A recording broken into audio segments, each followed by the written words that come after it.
What's up, everyone? Welcome to yet another video. Scott McLeod here, Coach Scott McLeod, certified personal trainer, and welcome back to another episode of Caffeine Conversations with Coach Scott McLeod. Today's caffeinated beverage of choice is actually not a caffeinated beverage. It's just some polar seltzer water, a calorie-free drink.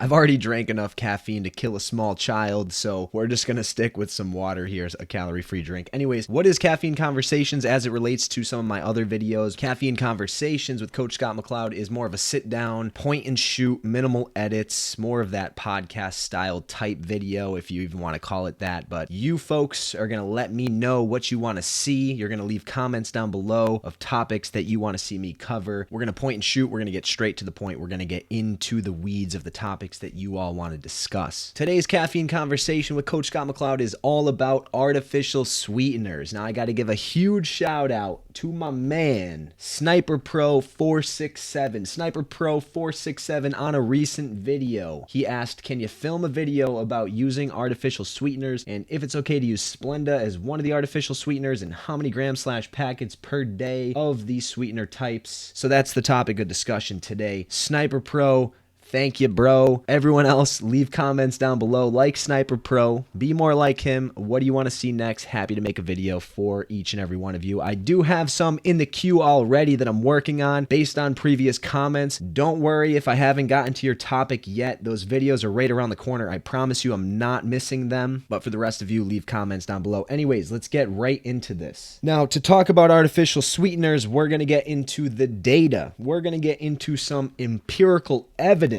We're going to get into the gold standard within the hierarchy of evidence when it comes to the scientific method. And we're going to be talking about a randomized controlled trial. Now, speaking of the hierarchy of evidence, I'm going to pop up a quick infographic. Now, I won't take credit for this infographic. I did not make it. I'm not claiming to be the author or the illustrator or artist of said infographic. This came from the National Academy of Sports Medicine, the organization through whom I actually obtained my personal training certificate. So this infographic clearly outlines the hierarchy of evidence. I'm going to encourage all of you to do your own research with whatever topic that we discuss. Do your own research with anything that you're curious about. You have the power to do so. You have the internet most likely at your disposal, or you definitely do if you're watching this video. Anyways, do your own research, but be very mindful of the hierarchy of evidence. When we're looking at a hierarchy of evidence, we're talking about at the very top your systematic reviews, your meta-analyses of randomized controlled trials, basically an amalgamation of randomized controlled trials and a review of a grouping of the gold standard of scientific research, those RCTs, the randomized controlled trials. And then we're looking at, next step down, a randomized controlled trial itself, and then observational research, some peer-reviewed editorials and expert opinions after that, and then those non-peer-reviewed media sources, including your anecdote and tradition. Now that we've gotten that aside, the empirical data, the evidence. There's an article here, a randomized controlled trial. The effects of water and non-nutritive sweetened beverages on weight loss and weight maintenance. I am going to link the article down below, but essentially the method of the study. The study used a randomized equivalence design with non-nutritive sweetened beverages or water beverages as the main factor, the independent variable, in a trial among 303 weight-stable people with overweight and obesity. So you took two different groups of people. You have the control group, the water group,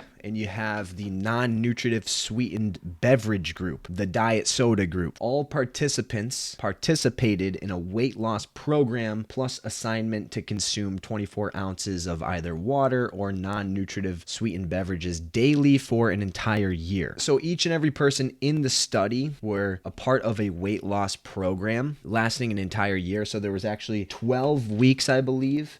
Yes, 12 weeks of weight loss plus 40 weeks of weight maintenance. And then the two groups, one consumed water, one consumed non-nutritive sweetened beverages, 24 ounces to be exact, daily over the course of the year. Now, results. These are pretty shocking. So the non-nutritive sweetened beverage and water treatment groups were not equivalent, with the non-nutritive sweetened treatment showing greater weight loss at the end of 1 year. So those who drank the diet soda actually lost more weight. In conclusion, one can say that non-nutritive sweetened beverages were superior for weight loss and for weight maintenance, with the results suggesting that non-nutritive sweetened beverages can be an effective tool for weight loss and maintenance within the context of a weight loss program. Again, they were all involved in a weight loss program. They wanted to lose weight, and there was tools at their disposal, in other words, a non-nutritive sweetened beverage, to assist in that weight loss journey as compared to a group only consuming water. If we scroll down in this article a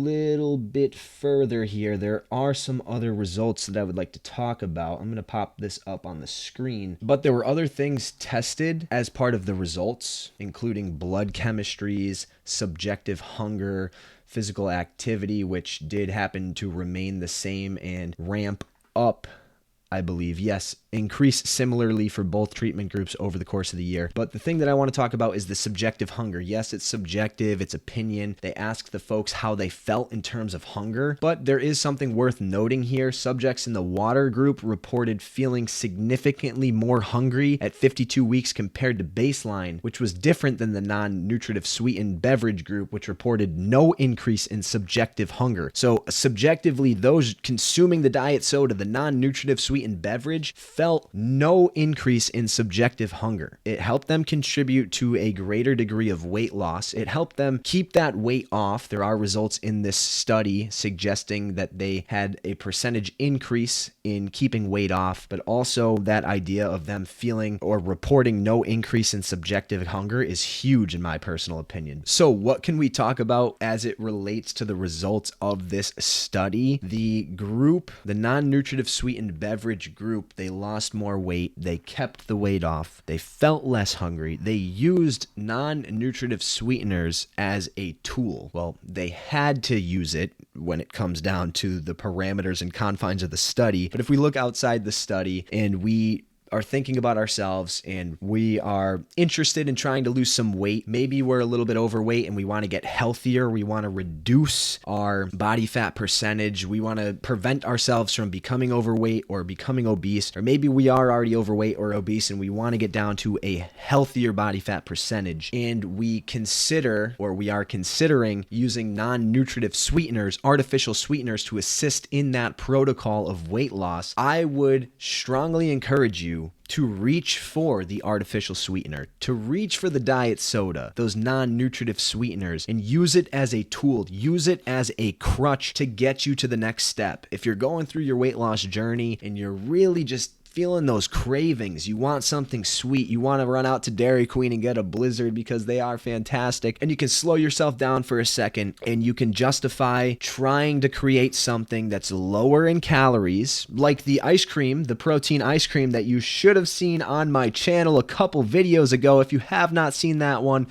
what are you doing, bro? You need to go check that one out. That one is critical. It's a strong tool for satiety, for volume, for staying full, for staying satiated, and it does taste great. I did use artificial sweeteners. Go check that video out. But what I'm trying to say is, if you can justify creating something that's lower in calories than a full-fledged Blizzard or ice cream or whatever your dessert of choice happens to be, if you could try to make something lower in calories, use some artificial sweeteners, maybe have a diet soda, continue on your weight loss protocol, use those non-nutritive sweeteners as a crutch to get you to the next step, to get you by, to eliminate that craving, then go ahead and do so. This study was a randomized controlled trial, the gold standard. Subjects were computer generated and randomized to eliminate biases in the study. Sure, there are limitations to the study, and they are written in the conclusion here. So those limitations are, transparently being written about, and there's a lot of positive outcomes here with weight loss, with weight maintenance, with feelings of satiety and hunger. So in my personal opinion, and based on the data suggests that we can use these as tools to actually lose more weight. It's mind-blowing, right? We can use these as tools to lose more weight. A lot of people are quick to point the finger at non-nutritive sweeteners sweeteners, artificial sweeteners, and say we shouldn't be consuming that. It's garbage, it's chemicals, it's going to kill you, it's going to mess up your gut microbiome, among an array of other claims towards these non-nutritive sweeteners. But I would argue that being overweight and being obese is far worse than any of these purported claims that demonize our non-nutritive sweeteners. And we'll get into that in just a second, but hear me out on being obese and being overweight and how that is related to more negative health outcomes. Physical activity, for one,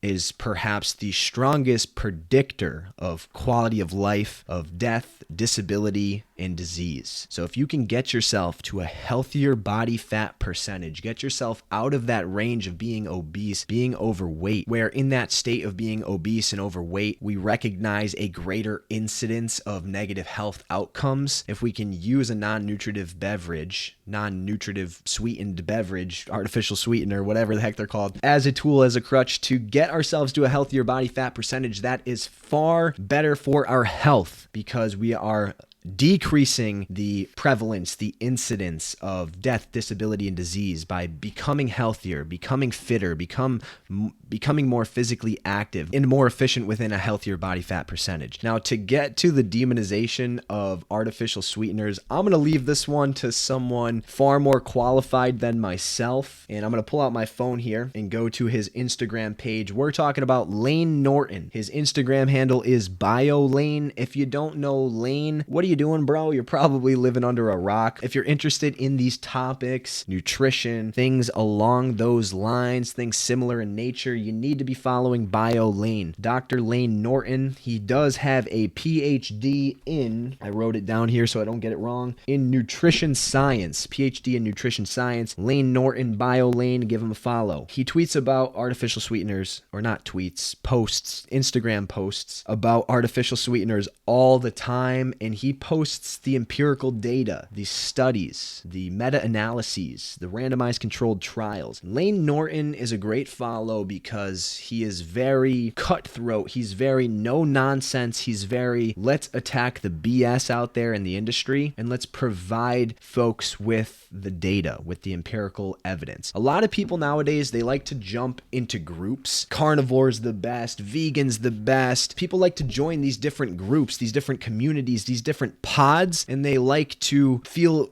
empowered standing by these themes that are relevant and present within these pods. Lane Norton doesn't identify with a particular group. He identifies with the data. He presents you with the data, and he has a lot of sayings that data is greater than feelings. People get in their feelings and they back certain groups and methodologies, and they just want to follow these groups to the grave, and they a lot of times fail to recognize raw data. So Lane's going to lay it out there for you. He's not backing any type of group. He aligns with the data. That's what he's here for. He's doing us a public service, so give him a follow. Anyways, there's an Instagram post here about no human evidence that artificial sweeteners increase food intake. In other words, increase your appetite, want you to increase and consume more. There's no human evidence that they damage gut microbiome, no human evidence that they affect glycemia, no human evidence that they lead to fat gain. In fact, several studies show the opposite, like the one that we just referenced today and now. There's a lot written here in his post, and he does put the PMID, the exact identification number of the studies or meta-analyses in certain instances, but basically refuting a lot of those demonizations out there. That's what Lane's going to do. There's a lot of nonsense in the fitness industry. People like to demonize certain things or cherry pick studies that are observational in nature or maybe even opinion-based in nature, which we now know is lower on the hierarchy of evidence. We need to look for the meta-analyses of randomized controlled trials, and we need to look for the randomized controlled trials, those two at the top, above anecdote and tradition and observation. Anyways, I hope this video was informative when it comes to artificial sweeteners. Sniper Pro, let's go back to your comment for a second here. How many packets, how many grams per day would it be okay to use? To directly answer your question, I would say don't worry about it. Use those as crutches. Use those as tools when you're feeling something sweet, when you're craving that ice cream, that dessert option of choice, for me, that's going to be some cheesecake. That's going to be some cupcakes. Nothing like a funfetti cupcake with vanilla frosting. What's your dessert of choice? Comment down below. Anyways, when you're feeling that dessert of choice, something sweet, some candy, whatever it is that you might be feeling, maybe we can start using artificial sweeteners, some diet sodas, the protein ice cream that you should have seen on my channel, things like that to get us over the hump, to get rid of the craving, to get us on with our weight loss protocol without jumping ship and going off the rails. If you enjoyed this video, please give the video a thumbs up. Be sure to also subscribe to the channel. I drop at least one video a week every Wednesday, 10 a.m. Eastern Time. Also, please be sure to leave a comment down below about a topic you want me to discuss. Check out the description box for other videos on my channel, for everything that I'm affiliated with. I am affiliated with TigerFitness.com. I prefer MTS Nutrition here. Check that out in the description box below. If you use my affiliate link for TigerFitness.com, it's not going to save you any money, but doing so will greatly support me, and I would appreciate any and all support, including your comments down below. Enough said out of me. I'll see each and every one of you in the very next video.